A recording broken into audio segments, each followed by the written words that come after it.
Am rugat-o și pe următoarea concurentă să definească dragostea în 3 cuvinte. Le-a folosit, după părerea mea, pe cele mai alese. Dragostea îndelung rabdă.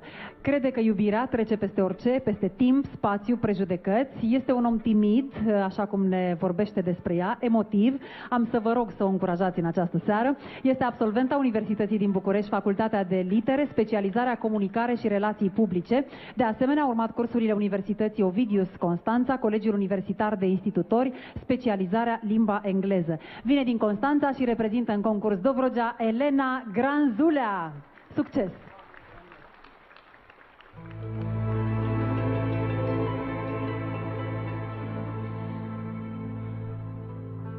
Vruta mea, vai să spun,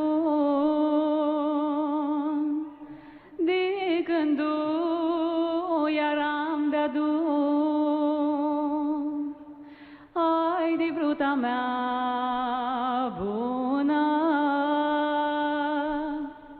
ai de sia mea scumpă, fata rămână. N-am cât ce-mi tițiva, nu știu care-a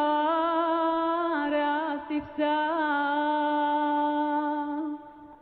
Haideți n-am păcăm bună, și-ara noi-s ne vrem scump.